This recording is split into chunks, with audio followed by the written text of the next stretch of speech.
महापुण्या सर्वपाप विनाशिनी भक्तेश्च दीपनी विष्णु परमार्थ गतिप्रदा यामुपोष्य नरो भक्त्या न संसारे भविष्यति। हरे कृष्ण। एकादशी महापुण्या सर्वपाप विनाशिनी भक्तेश्च दीपनी विष्णु परमार्थ गति प्रदा यामुपोष्य नरो भक्त्या न संसारे भविष्यति। एकादशी की आज परम पावन तिथि है, जो सभी तिथियों में सर्वोत्तमा है, जिससे बढ़कर शुभ और अन्य तिथि नहीं है। क्यों? क्योंकि यह स्वयं भगवान वासुदेव श्री कृष्ण से संबंधित है। तो इसलिए एकादशी महापुण्या। एकादशी व्रत रखना साधारण पुण्य नहीं है कि एक छोटा सा पुण्य है, एक छोटी कामना पूरी हो जाएगी और नष्ट हो जाएगा। ऐसा कोई सामान्य पुण्य नहीं है, क्योंकि जितने भी हम शुभ कर्म करते हैं, दान पुण्य आदि, तो वे सब शुभ कर्म हैं। तो वे उनके कुछ फल हैं, और जैसे वे फल प्राप्त होते हैं तो वे कर्म नष्ट हो जाते हैं, यानी पूरे हो जाते हैं। लेकिन जो एकादशी है वह सामान्य पुण्य नहीं है, वो महापुण्य है। सारे तीर्थों से, सारे व्रतों से, सारे यज्ञों से सबसे बढ़कर एकादशी महापुण्य सर्व पाप विनाशिनी, जो सारे पापों का विनाश कर देने वाली है। जो पूर्व काल में पाप किए हैं, जो वर्तमान में पाप हो रहे हैं, और जो हमारे मन में पाप वासना के रूप में पल रहे हैं, जिनसे प्रेरित होकर हम आगे पापों का आचरण करते हैं, पाप कर्मों को करते हैं, उन सभी प्रकार के पापों का विनाश, सर्वनाश कर देने वाली एकादशी तिथि है। और तो कुल मिलाकर सबसे बड़ा पुण्य है। हम पुण्य करना चाहते हैं तो महापुण्य है। और जो तप ध्यान योग आदि किए जाते हैं पाप का विनाश करने के लिए, तो उन सारे पापों का एकादशी सर्वनाश करने वाली है। और क्या करने वाली है? तो भक्तेश दीपनी विष्णु, ये विष्णु में, श्री कृष्ण में भक्ति का उद्दीपन कराने वाली है। यदि कोई एकादशी के दिन व्रत उपवास रखता है तो वह भगवान हरि श्री विष्णु श्री कृष्ण के चरणों में भक्ति से युक्त हो जाता है। सहज ही जो भक्ति अत्यंत दुर्लभ है, अन्य बहुत से तप यज्ञ दान तीर्थ स्नान आदि करने पर भी हृदय में उदित नहीं होती, भगवान के चरणों में सेवा भाव, भगवान के प्रति प्रेम का, प्रीति का भाव, तो उस भक्ति को ये एकादशी उद्दीपन करा देने वाली है। एकादशी व्रत रखने वाला व्यक्ति सहज ही श्री भगवान के चरणों में भक्ति से युक्त हो जाता है। और परमार्थ गति प्रदान, यह परम अर्थ गति को प्रदान करने वाली परमार्थ गति, अर्थात साक्षात भगवान के चरण कमल वैकुंठ गोलोक वृंदावन को प्रदान करने वाली है। जो परम अर्थ है, परम अर्थ का मतलब जैसे सामान्य अर्थ होता है, हम धन कमाते हैं, कुछ वस्तुएं रखते हैं, धन रखते हैं, वो सामान्य अर्थ है। उससे बड़ा कुछ हमारा और प्रयोजन हो सकता है कि हमें स्वर्ग आदि की प्राप्ति हो जाए, तो उससे उच्च अर्थ है, हमारा प्रयोजन है। और परमार्थ यानी परम प्रयोजन क्या है? तो परम प्रयोजन हमारा यही है कि हम भगवान से, कृष्ण से विमुख होकर यहाँ संसार में दुख पा रहे हैं, केवल दुख पा रहे हैं। प्रत्येक व्यक्ति दुख पा रहा है, ऐसा नहीं है कि कोई यहाँ सुखी है। वो केवल दम्भ भरते हैं लोग दिखाने के लिए कि हाँ हमारे पास ये, हमने बहुत धन जैसे तैसे करके जोड़ लिया है और हमारे पास ये सुविधाएं हैं। तो लोग जो निर्धन है या कम धन वाले हैं वे सोचते हैं बहुत सुखी हैं, लेकिन वास्तव में वो और अधिक दुखी है। क्योंकि जिसके पास धन नहीं है, संपत्ति नहीं है, उसे तो केवल एक ही चिंता रहती है कि मुझे धन हो जाए। लेकिन जिसके पास धन है उसे अनेक चिंता उत्पन्न हो जाता है। एक तो ये धन और आ जाए कहीं से, क्योंकि वह तृष्णा और बढ़ जाती है, और धन आ जाए, वो चिंता तो ज्यों की त्यों बढ़ जाती है। और जो धन है उसकी रक्षा हो, कोई से लूट ना ले, कोई ठग ना ले, कहीं खर्चा ना हो जाए, उसकी चिंता। और जो संपत्ति फैला ली है दूर दूर तक, उसकी चिंता, वहां कौन देख रहा है, वहां क्या हो रहा होगा, वहां क्या हो रहा है। तो इतनी वह चिंताओं में और अधिक दुख को प्राप्त करता है। और उसके कितने शत्रु हो जाते हैं जो तैयार रहते हैं कि कब ये मरेगा और कब हम इसके धन संपत्ति को ठग लेंगे, लूट लेंगे। तो यहां संसार में केवल हम दुख और दुख और दुख ही झेल रहे हैं बस। क्योंकि जिन भगवान ने संसार बनाया है, उन भगवान ने स्वयं भगवद गीता में इस संसार को दुखों का घर कह दिया है कि दुखों का घर है और अनित्य है, नश्वर है। कुछ भी यहाँ चिरस्थायी नहीं है। कोई भी वस्तु, व्यक्ति, स्थान ऐसा नहीं चिरस्थायी सदा रहेगा, नहीं, सब नश्वर है। संसार ही नश्वर है। समय आने पर पूरा संसार ही प्रलय को प्राप्त हो जाता है। और दुखालयम, ये दुखों का घर है, दुख ही दुख भरे पड़े हैं। तो भगवान जो इस संसार के संपूर्ण जगत के निर्माता हैं, वे भगवान कह रहे हैं कि भाई ये दुखों का घर है और यहां सब कुछ नश्वर है। और हम ये दो चीजें ही इसी संसार में खोज रहे हैं। हम सुख खोज रहे हैं और नित्यता खोज रहे हैं कि हम सदा रहें और सुख को प्राप्त कर लें। तो जिसकी बनावट में ही दुख भरे हुए हैं, जो दुखों से ही बना हुआ है, उसमें सुख कैसे प्राप्त हो जाएगा?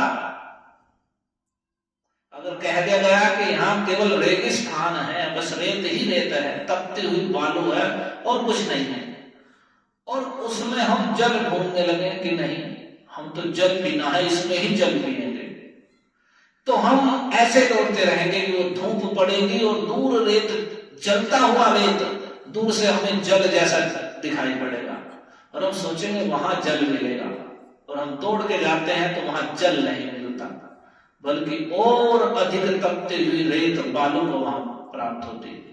तो वह जो हमारी पिपासा है, प्यास है सुख प्राप्ति की, जल की, वो नहीं मिलती और जलन बढ़ जाती है। इसे कहते हैं मृग मरीचिका, कि अगर धोखे से या भ्रमवश कोई हिरण, कोई मृग या कोई पशु रेगिस्तान में प्रवेश कर जाता है और उसे प्यास लगती है, तो कहीं वृक्ष या कोई सरोवर तो वहां मिलेगा नहीं, केवल रेत रेत बालू भरा हुआ है।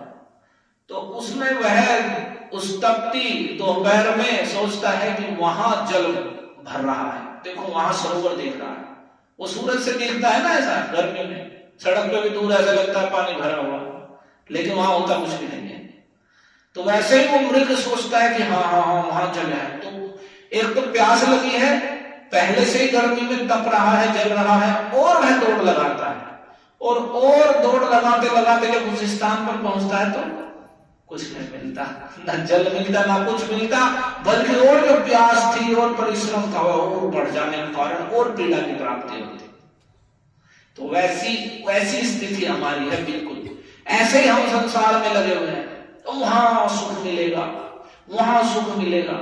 जब यह मरुस्थल है, रेगिस्तान है, रेत ही रेत है, जल है ही नहीं, तो यहां जल मिल कैसे जाएगा? तो भगवान जो पूरे संसार के निर्माता है, हमें कह रहे हैं कि यह दुखालयम शाश्वतम, ये दुखों का घर है और नश्वर है। ये शरीर जो हमें मिला ये भी नश्वर है, ये नष्ट हो जाए, कुछ दिन के लिए मिले, 2, 4, 10, 20, 50, 100 साल तक बस चलेगा, जैसे तैसे करके पीड़ा दे करके अनेक रोग दुख पीड़ा क्या क्या भरा हुआ है, वो झेलते झेलते जैसे जैसे इसे गाड़ी को चलाने पर ये कितने दिन 50, 60, 70 वर्ष चलेगा, फिर नष्ट हो जाएगा। उसमें भी जो यौवन है, युवा अवस्था, जिसमें हम और मद में हो जाते हैं, बस समझते हैं कि बस मैं ही पूरे संसार को जीत लूं, सारे संसार के विषय भोग प्राप्त कर लूं, ये कर लूं, वो कर लूं, ऐसा कर दूंगा, वैसा कर दूंगा, ये मेरा शत्रु है, ये मेरा मित्र है, इसे मार दूंगा, उससे ये कर दूंगा, वो कर दूंगा। वो यौवन कितने दिन का है? तो वही 5-10 साल, फिर वो यौवन भी नष्ट हो जाता है। तो सब कुछ नश्वर है यहाँ, सब कुछ, धन संपत्ति, बड़े बड़े राज्य रहे, बड़े बड़े नगर रहे, बड़े बड़े राजा रहे, सब नष्ट हो गए। फिर दोबारा से अनेक प्रकार के ऐसे जहां तहां निर्माण, बड़े बड़े राजा बन रहे हैं, क्या क्या बन रहे हैं, फिर नष्ट हो जाता है। तो संसार सब कुछ नश्वर है और दुखों से भरा हुआ है, इसे स्वयं भगवान ने कह दिया है। तो इस संसार को ही हम प्राप्त करने में लगे रहे, संसार में ही सुख प्राप्त करने लगे, तो उससे हमें सुख की प्राप्ति नहीं होगी। तो हम इस संसार में फिर क्यों पड़े हुए हैं, क्यों दुख झेल रहे हैं इस संसार में? तो हम इस संसार में दुख झेल रहे हैं क्योंकि हम अपने वास्तविक स्वरूप से और अपने वास्तविक सुख के जो स्रोत हैं उससे दूर भाग गए।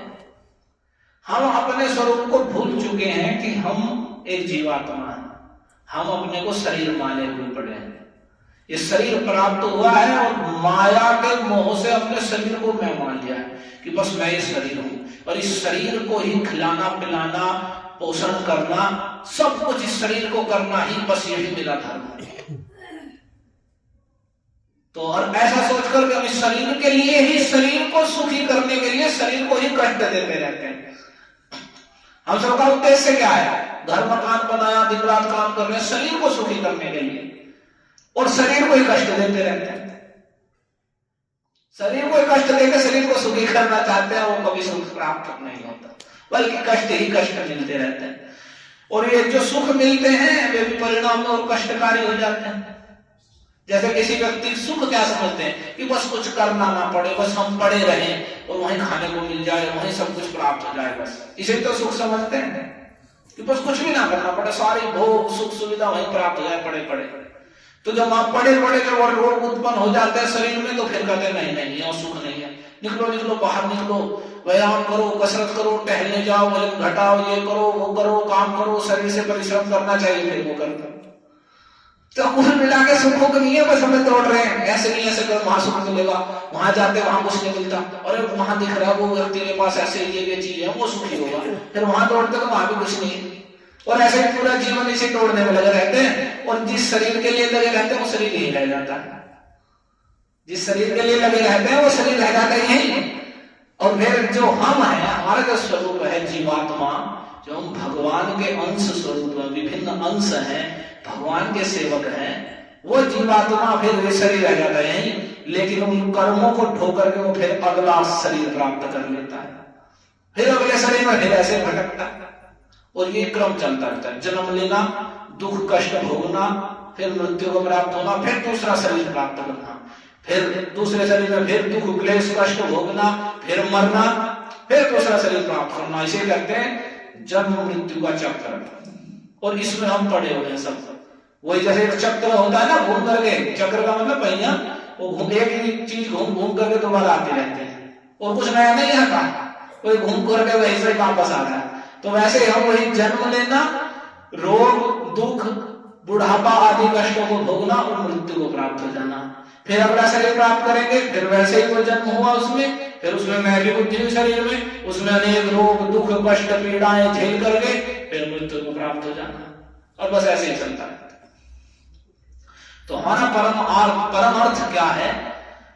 तो इसी चक्र से जन्म मरण बुढ़ापा रोग दुख पीड़ा के इस कुचक्र में, जिसमें हम जो भगवान के अंश जीवात्मा हैं, वे हम इसमें गिर गए हैं, इसमें गिरे पड़े हैं। किस लिए गिरे पड़े? तो भगवान से विमुख हैं, जिनके हम अंश हैं, जो हमारे नित्य स्वामी कृष्ण हैं, परम सुंदर परम आनंदमय, जिनका धाम नाम रूप लीला सब कुछ परम आनंदमय है, उन भगवान जो संपूर्ण आनंद के आधार हैं, उनसे हमने मुख मोड़ लिया है कि इनसे छोड़ो, और इधर जहां घोर अंधकार है वहां हम सुख खोज रहे हैं। जैसे कोई सूर्य से मुख मोड़ ले और कहे कि नहीं और कहीं हम प्रकाश ढूंढेंगे, तो सूर्य से विमुख होकर जैसे अंधकार ही आग लगेगा, तो वैसे ही सारे ज्ञान और बल और सुख संपत्ति शोभा आनंद सब कुछ का आश्रय भगवान है, और उनसे कृष्ण से विमुख हुए हैं और इस चक्र में गिर गए हैं, और इस चक्र में माया के द्वारा ही घूमते रहते हैं, वहीं घूमते रहते हैं।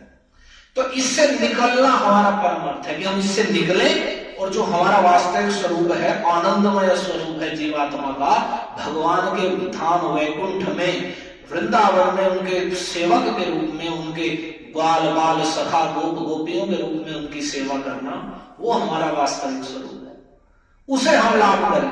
वहां हम वह नित्य है। भगवत गीता में भगवान ने कहा है कि यह संसार तो दुखों का घर और अनित्य है, लेकिन न तत् भासयते सूर्यो न शशांको न पावक, कि मेरा जो धाम है वह सूर्य चंद्रमा या अग्नि के द्वारा प्रकाशित नहीं है, वह नित्य सदा रहने वाला है, और यद गत्वा न निवर्तन्ते, और उसे जो प्राप्त कर लेता है फिर वह दोबारा इस संसार में जन्म मरण के चक्र में नहीं पड़ता है। तद धाम परमं मम, वह मेरा परम धाम है। तो हमारा प्रयोजन परम अर्थ जो है उसको प्राप्त करना है। तो एकादशी परमार्थ गति प्रदा, उस परमार्थ को प्रदान करने वाली है। इसलिए राम कोश्य नरो भक्त्या, जो नर जो मनुष्य भक्ति पूर्वक बड़े आदर से एकादशी के दिन उपवास रखते हैं, अन्न के भोजन का विषय भोगों का त्याग करते हैं, और जल या कुछ फल आदि केवल ग्रहण करके, मुख्य तो आहार और निद्रा दोनों का त्याग है, कि आहार कुछ भी खाना पीना छोड़ करके और निद्रा का भी परित्याग करें, और एक एकादशी के दिन भर भगवान का नाम संकीर्तन, उनकी कथा का श्रवण, सब कुछ इसमें व्यतीत करें। पूरा नियम तो यह है, लेकिन फिर भी हम जितना हमसे संभव हो, जितना हम कर सके उतना करें। कम से कम एकादशी अन्न का बिल्कुल त्याग करें। पूरे घर में नियम बनाना चाहिए, अन्न के भोजन का त्याग करना, और जल फल दूध आदि ग्रहण करके ही केवल उपवास रखना। कम से कम रात्रि जागरण ना करें तो कम से कम दिन में तो हम जागरण करें, दिन में ना सोए। एकादशी के दिन अधिक से अधिक हरिनाम जपे, माला पर हरिनाम जपे। इस प्रकार से भगवान की आरती पूजा करें, और जो भगवान का संकीर्तन कथा यदि सुनने का अवसर मिल रहा है तो उसमें सम्मिलित हो। तो इतना हम करने से कह रहे हैं, जो भक्ति पूर्वक ऐसे एकादशी का पालन करते हैं तो न संसारे भविष्यति, वे फिर इस संसार में नहीं आएंगे। करें न संसारे भविष्यति, भविष्य में वे कभी भी फिर इस दुख भरे संसार में नहीं आएंगे। तो एकादशी परम पुण्य वाली, सारे पापों का विनाश कर देने वाली। ये जो हमारे काम क्रोध लोभ और ये दुख क्लेश है, कुछ नहीं है, हमारे पापों के फल हैं, और पाप भरे पड़े हैं भाई, हमें इसमें झोंकते रहते हैं। तो एकादशी के लिए सबको नष्ट कर देने वाली है। और भक्तेश जीवनी, विष्णु भगवान के चरणों में भक्ति उत्पन्न कराने वाली है, परमार्थ गति देने वाली है, और भक्ति पूर्वक जो उपवास रखता है उसे वह फिर दुख भरे संसार में पुनः नहीं आता, भगवान के परम धाम को प्राप्त करता है। हरे कृष्णा कृष्णा कृष्णा हरे हरे, हरे राम राम राम हरे। अब आज जो एकादशी है उसका नाम है जया एकादशी। क्या नाम है? जया। कौन सा महीना चल रहा है अभी? माघ का महीना चल रहा है। ये हमें ध्यान रखना चाहिए, और बच्चों को भी सिखाना चाहिए कि कौन सा महीना चल रहा है। माघ का महीना चल रहा है, जनवरी का नहीं। जनवरी दिनांक है अंग्रेजी तिथि के अनुसार। जो हम एकादशी आदि व्रत उपवास नियम या जिस विधि विधान जो भी हमारे निकलते हैं, तो हमारे जो वैदिक महीने हैं शास्त्रीय, उनके अनुसार, तो उनका बोध भी हमारा कराना कर्तव्य है कि हम बच्चों को ये सिखाएं कौन सा महीना चल रहा है। माघ का महीना चल रहा है, उसका कृष्ण पक्ष चल रहा है। पहले भी आपको बताया था कि माघ का 12 महीने होते हैं, उसमें 2 पक्ष होते हैं।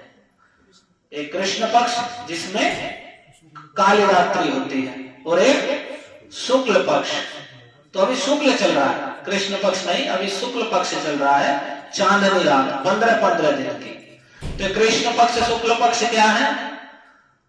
तो ये जो पितृलोक में पितरगण है उनके दिन रात है, यानी हमारे 15 दिन उनका एक दिन है। हम 15 रात्रि, जो 15 दिन जो कृष्ण पक्ष के हैं वह उनकी रात्रि है, तो एक महीने का उनका दिन है, इस प्रकार से। और जो उत्तरायण जैसे अब हुआ है सूर्य और फिर दक्षिणायन हो जाता है, तो 6 महीने की दिन रात देवताओं की दिन रात है। तो अभी आज माघ के महीने के शुक्ल पक्ष की जया नाम की एकादशी है। तो इसके विषय में प्रश्न किया है युधिष्ठिर महाराज ने भगवान श्री कृष्ण से। उन्होंने कहा कि जो माघ के शुक्ल पक्ष में है वह कौन सी एकादशी है, उसकी विधि क्या है और उसमें किनका पूजन किया जाता है। तो स्वयं भगवान ही बोलकर बता रहे हैं। भगवान सारे जगत के गुरु हैं, वे इस पृथ्वी पर अवतार लेते हैं इसलिए हमारा उद्धार, हमारा कल्याण करने के लिए। यदि भगवान यहाँ अवतार ना ग्रहण करें और अपनी महिमा को इन ग्रंथों के माध्यम से, अपने उपदेशों के माध्यम से ना प्रकाशित करें, तो हम तो यहाँ दुख में ही सड़ते रहेंगे, कोई उपाय नहीं है कभी सुख प्राप्त करने का। तो लेकिन हम मूर्ख क्या करते हैं, कुछ गधों के जो अल्पज्ञ लोग और संसार में बिल्कुल पशु जैसी मति वाले हैं, अरे ये तो सब, ये भी तो मनुष्य थे, पहले हुए, कुछ अच्छे कर्म कर दिए, इन्हें भगवान कहने लगे, राम भगवान, कृष्ण भगवान, ये भगवान। तो ये कितनी बड़ी मूर्खता है। इसलिए भगवत गीता में भगवान ने समझाया कि अवजानन्ति माम मूढ़ा मानुषीं तनुमाश्रितम परम भावम अजानन्तो मम भूत महेश्वरम। ये भगवत गीता के अध्याय 9 का 11वें श्लोक में भगवान कह रहे हैं कि हे अर्जुन, जब मैं मनुष्य रूप में अवतार ग्रहण करता हूं, मनुष्य रूप में अवतार ग्रहण करता हूं, तो अवजानन्ति मां मूढ़ा, जो मूढ़ लोग हैं, मूर्ख लोग हैं, वे मेरी अवज्ञा करते हैं, मेरा अपमान करते हैं, उपहास करते हैं कि ये कैसे भगवान हो सकता है जो यहाँ आया संसार में। क्यों नहीं, भगवान का संसार है, क्यों नहीं आ सकते वे? उनके जीव हैं हम सब, तो वे अपने जीवों का उद्धार करने के लिए क्यों नहीं आएंगे संसार में? जब वे परम दयालु हैं तो वे तो अपने बद्ध जीव जो संसार में दुख पा रहे हैं उन्हें अपनी संगति देने के लिए आते हैं कि हम उन्हें देखें, सुने और जाने कि भगवान का स्वरूप परम आनंद स्वरूप भगवान है और उनके चरणों में हम वास्तविक आनंद प्राप्त करेंगे। लेकिन भगवान कह रहे हैं जब मैं मनुष्य रूप में अवतार लेता हूं, मूर्ख मेरा उपहास करते हैं, अवज्ञा करते हैं। और वे क्यों? परम भाव अजानन्तो मम भूत महेश्वरम, क्योंकि वे घोर अज्ञान अंधकार में पड़े रहने के कारण कि मैं समस्त जीवों का महेश्वर परमेश्वर हूं, मेरे इस दिव्य स्वभाव को वे नहीं जानते। केवल यहाँ मुझे लीला करते देख वे साधारण मनुष्य मात्र ही समझते हैं और वे स्वयं तो मूर्ख होते हैं, लोगों को भी वैसे मूर्ख करते हैं। तो हमें जान लेना चाहिए भगवान यहाँ अवतीर्ण होते हैं, उनके जो कर्म है उन्हें अपनी बुद्धि से नहीं हमें तोलना चाहिए। वे कर्म, भगवान को कोई कार्य करने की आवश्यकता नहीं। मर्त्यावतारस्त्रिहमर्त्य शिक्षणम रक्षोवधायैव न केवलम विभो। भगवान मृत्यु लोक में अवतार केवल असुरों को मारने के लिए ही नहीं लेते, बल्कि हम मनुष्यों को शिक्षा देने के लिए लेते हैं। कुतोन्यथा स्यादरं तत्स्व आत्मनः सीताकृतानि व्यसनानि ईश्वरस्य। ये हनुमान बोल रहे हैं भागवत में, किम पुरुष वर्ष में भगवान श्री रामचंद्र की स्तुति करते हैं कि जो भगवान अपने आप में ही रहने वाले हैं, जो स्वयं आनंद स्वरूप हैं, उन्हें क्यों भला यहाँ आकर के सीता जी के वियोग में दुख झेलने के ऐसा क्यों कर रहे हैं? क्योंकि मर्त्यावतारस्त्रिय मर्त्य शिक्षण, वे अवतार लेते हैं और जो भी लीला करते हैं हम मृत्यु लोक के प्राणियों को शिक्षा देने के लिए, केवल राक्षसों का वध करने के लिए ही नहीं, उन्हें असुरों को भी मारना हो, धर्म की स्थापना भी करना। तो भगवान पूरे जगत के गुरु हैं, वे ही वास्तविक गुरु हैं और जो उनकी भक्ति करके उनके उपदेशों का स्वयं आचरण करते हैं और उसे ही बताते हैं जो भगवान ने बताया, जो भगवत गीता में भगवान ने उपदेश दिया है, भागवत में दिया है, उसे जो बता रहे हैं वे वास्तविक गुरु हैं। मन गणंत विचार देने वाले लोग गुरु नहीं हैं, वे ठग लोग हैं। वास्तव वास्तव में कोई किसी को कोई ज्ञान नहीं है। वास्तविक ज्ञान देने वाले भगवान हैं, जो भगवान के ज्ञान को यथारूप ग्रहण कर रहा है, उसे अपने जीवन में पालन कर रहा है और अन्यों को उसी को यथारूप जैसा है वैसा ही बता रहा है, तो वही वास्तविक गुरु कहने योग्य है। उसके शरण में जाने से हम भगवान से जुड़ेंगे, क्योंकि वह भगवान से जुड़ा हुआ है। और जो स्वयं मनगढ़ंत है, कुछ भी बक रहा है, मनगढ़ंत चीजें बता रहा है, तो वह गुरु नहीं है, वह केवल ठग है, वह प्रचारक नहीं प्रतारक है, लोगों को प्रताड़ना देने वाला। और हम अज्ञानतावश ऐसों को गुरु बना लेते हैं। तो भगवान गुरु है। वे अब युधिष्ठिर जी को बताते हैं, कह रहे हैं कि देखो ये बड़ी सुंदर कथा है, थोड़ी सी 5 मिनट की, बड़े ध्यान से सुनिए। एकादशी का महत्व बताते हुए एक कथा सुना रहे हैं। कह रहे हैं देखो, माघ मास के शुक्ल पक्ष में जो एकादशी है, जो आज है, वह जया नाम की है। यह समस्त पापों को हर लेने वाली उत्तम तिथि है और मनुष्यों को संसारिक भोग और मोक्ष दोनों प्रदान करने वाली है। यानी संसार की सुख समृद्धि देने वाली और संसार के बंधन से मुक्त करने वाली।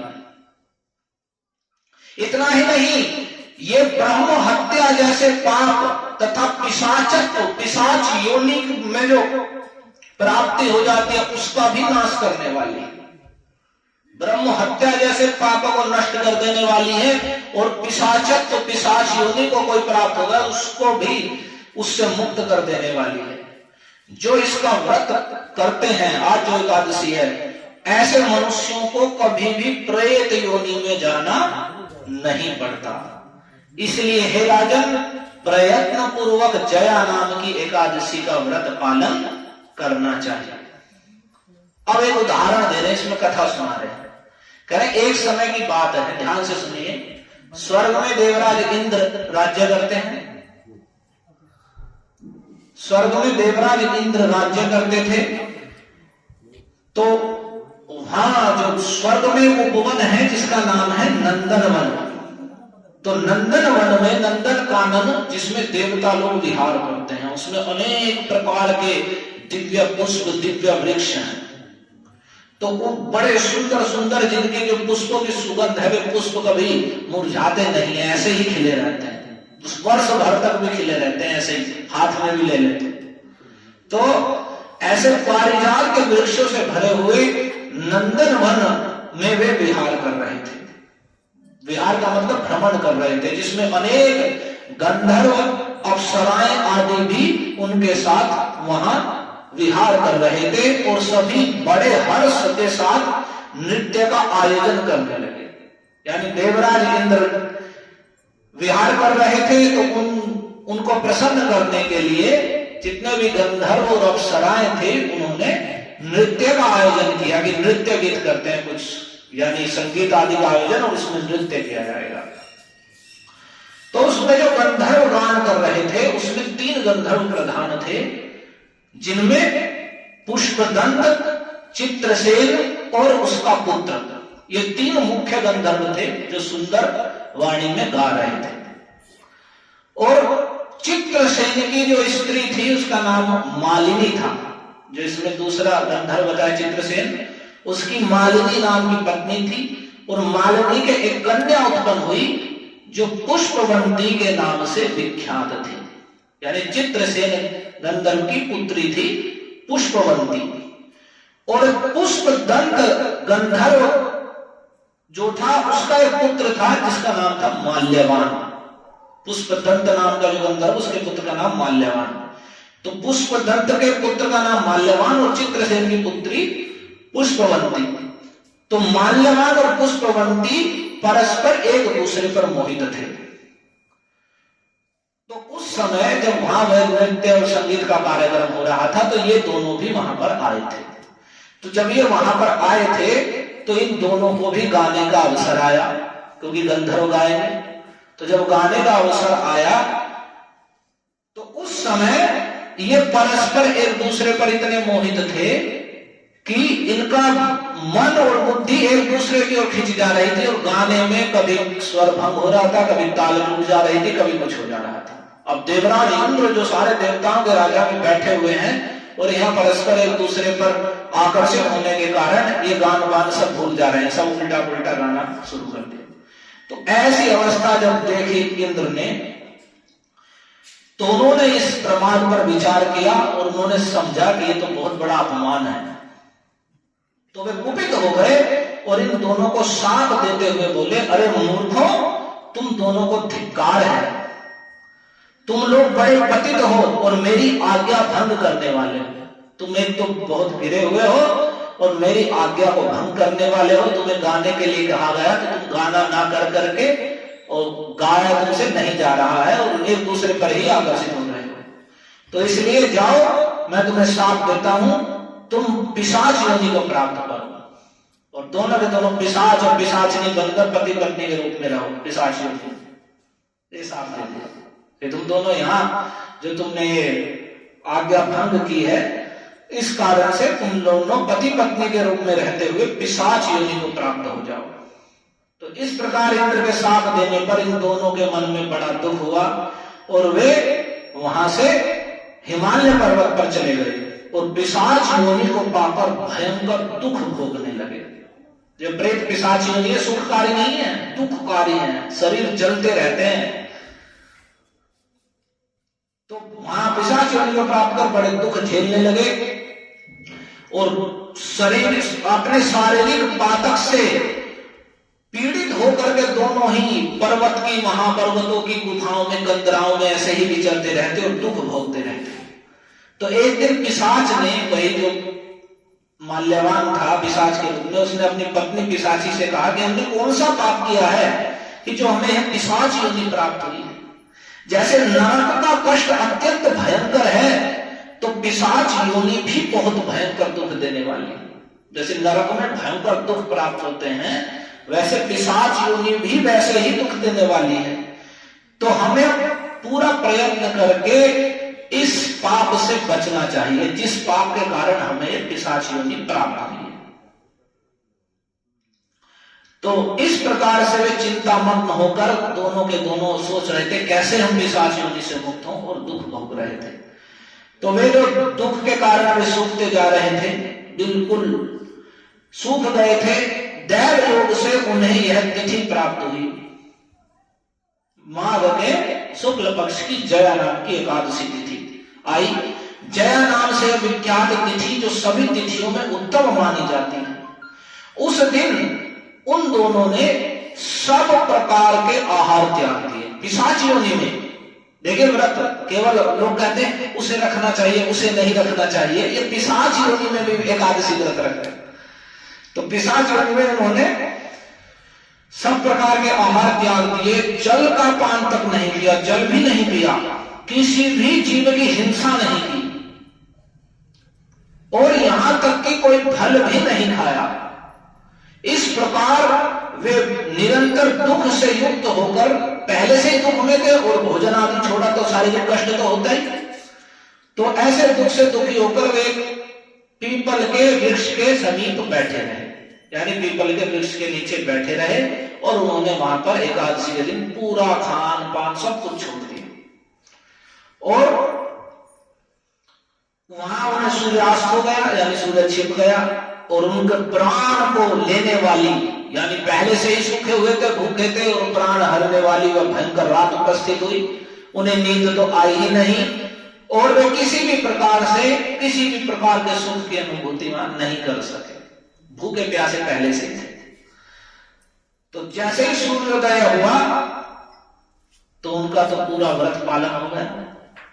एकादशी के दिन पूरा जो वास्तविक नियम है कि खान पान सब कुछ छोड़ करके और दिन रात जागरण करना, वो भी पीपल के वृक्ष के नीचे में बैठे रहे। तो इस प्रभाव से क्या हुआ कि जैसे ही सूर्योदय हुआ, द्वादशी का दिन आया और उन दोनों पिशाचों के द्वारा जया नाम के उत्तम व्रत का पालन हो गया। उन्होंने रात में जागरण भी किया था। उस व्रत के प्रभाव से, अब ध्यान से सुनिए फल, उस व्रत के प्रभाव से और भगवान विष्णु की शक्ति से उन दोनों की पिशाचता, जो पिशाच योनि का प्रभाव था, वह सब दूर हो गया। तत्काल वे पिशाच योनि से मुक्त हो गए और पुष्पवंती और माल्यवान अपने पहले वाले सुंदर रूप में आ गए उनके हृदय में पहले की तरह वैसा ही स्नेह उमड़ रहा था। उनके शरीर पर पहले जैसे ही अलंकार शोभा पा रहे थे। वे दोनों मनोहर रूप धारण करके विमान पर बैठे और स्वर्ग लोक में चले गए। जब स्वर्ग लोक में चले गए तो वहां देवराज इंद्र के सामने जाकर दोनों ने बड़ी प्रसन्नता से उन्हें प्रणाम किया। तो प्रणाम किया तो देवराज इंद्र ने देखा, हो ये कैसे, ये तो पिशाच होने का साफ दे रखा है, ये कैसे आ गए। तो देवराज इंद्र को बड़ा आश्चर्य हुआ। उन्होंने पूछा कि किस पुण्य के प्रभाव से तुम दोनों का पिशाचत्व दूर हो गया है, तुम्हारी पिशाचता किस पुण्य के प्रभाव से दूर हुई है। तुम तो मेरे शाप को प्राप्त हो चुके थे, इस देवता ने तुम्हें इस पिशाच योनि से मुक्त किया है, बताओ। तो देखिए माल्यवान क्या कह रहा है, हे स्वामी, भगवान वासुदेव की कृपा तथा जया नामक एकादशी के व्रत से हमारी पिशाचता दूर हुई। एकादशी भगवान से सीधा संबंध रखने वाले, भगवान की भक्ति का मुख्य अंग है। जो एकादशी व्रत कर रहा है तो वह भगवान की बड़ी सेवा, बड़ी पूजा कर रहा है। तो उन्होंने कहा भगवान वासुदेव की कृपा से और जया नामक एकादशी के व्रत से हमारी पिशाचता दूर हो गई है और हम वैसे ही सुंदर स्वरूप को और शोभा को प्राप्त हो गए हैं। अब देखिए देवराज इंद्र ने क्या बात कही, बड़े ध्यान से सुनिए इस बात को। विशेषकर वे भक्त लोग जो भगवान के प्रति श्रद्धालु हैं पुनः पुनः सुन भी रहे हैं कि कृष्णस्तु भगवान स्वयं, कृष्ण स्वयं भगवान परमेश्वर हैं। उनकी भक्ति, उनकी पूजा में सबकी पूजा है, कुछ नहीं बचा रह जाता। वे पुनः सुने जब देवराज इंद्र से माल्यवान ने कहा कि सब भगवान वासुदेव की कृपा है और उनका ही प्रिय एकादशी व्रत, जया एकादशी रखने से हमारी पिशाचता दूर हुई है। तो इंद्र ने कहा कि ठीक है। वह इंद्र प्रसन्न हो गए और बोले, और तुम दोनों मेरे कहने से लो अमृत का पान करो। उन दोनों को अमृत का, जो देवलोक में अमृत कलश है, उससे अमृत का पान कराया। और फिर देवराज इंद्र कहने लगे, जो लोग एकादशी के व्रत में तत्पर हैं, यानी दृढ़ता पूर्वक एकादशी का पालन करते हैं और भगवान श्री कृष्ण के शरणागत होते हैं, जो लोग भगवान श्री कृष्ण के शरणागत हैं, उनकी शरण में हैं, उनकी भक्ति करते हैं, हरिनाम का जप करते हैं, भगवत गीता भागवत जैसे ग्रंथों में वर्णित भगवान की महिमा को पढ़ते सुनते हैं, उन्हें नमस्कार करते हैं। इस प्रकार से जिन्होंने भगवान श्री कृष्ण की शरण ग्रहण कर रखी है और तत्परता से एकादशी का व्रत पालन करते हैं, तो देवराज इंद्र कह रहे हैं वे हमारे भी पूजनीय हैं। देवराज इंद्र कह रहे हैं वे हमारे भी पूजनीय हैं, हाँ हमारे द्वारा वे पूजा करने योग्य है। तो भगवान के जो शरण में है, जो एकादशी का व्रत रख रहा है, देवताओं के राजा इंद्र कह रहे हैं वे हमारा भी पूजनीय है। तो तुम लोगों ने एकादशी का एक एकादशी व्रत रखा है जया, और उसके प्रभाव से तुम्हारी पिशाचता दूर हुई है, तो लो अमृत का पान करो। तो जो भगवान का भजन कर रहा है, कृष्ण को भजता है, हरिनाम जप रहा है, एकादशी का व्रत रख रहा है, भगवान की कथा संकीर्तन आदि को सुन रहा है, कह रहा है, तो वह देवताओं का भी वंदनीय पूजनीय हो जाता है। तो जब अब भगवान की भक्ति करने से देवताओं के द्वारा पूजा करने योग्य हो गया, और फिर भी वह ये सोचे कि मैं देवताओं की अलग से पूजा करूं, तो इसका अर्थ क्या समझेंगे आप? अर्थात सर्वदेवमयो हरि, जो देवता गण है वे अलग अलग ईश्वर नहीं है, वे सब भगवान वासुदेव श्री कृष्ण के विभिन्न अंश स्वरूप और उनके द्वारा दिए गए अधिकार से युक्त है। तो जब भगवान की आराधना होती है तो वे सहज सब संतुष्ट हो जाते हैं और कह रहे हैं स्वयं की जो एकादशी व्रत में तत्पर हैं, हरिनाम जपने वाले हैं, कृष्ण की शरण में हैं, वे तो हमारे भी पूजनीय हैं। उसके बाद भगवान श्री कृष्ण कहते हैं, हे राजन युधिष्ठिर, इस कारण एकादशी व्रत का पालन अवश्य ही करना चाहिए। जया ब्रह्म हत्या का पाप भी दूर करने वाली एकादशी है। जिन्होंने जया व्रत किया है उसने समझ लो सब प्रकार के दान दे दिए और सारे यज्ञों का अनुष्ठान कर लिया। हरे कृष्णा कृष्णा कृष्णा हरे हरे, हरे राम राम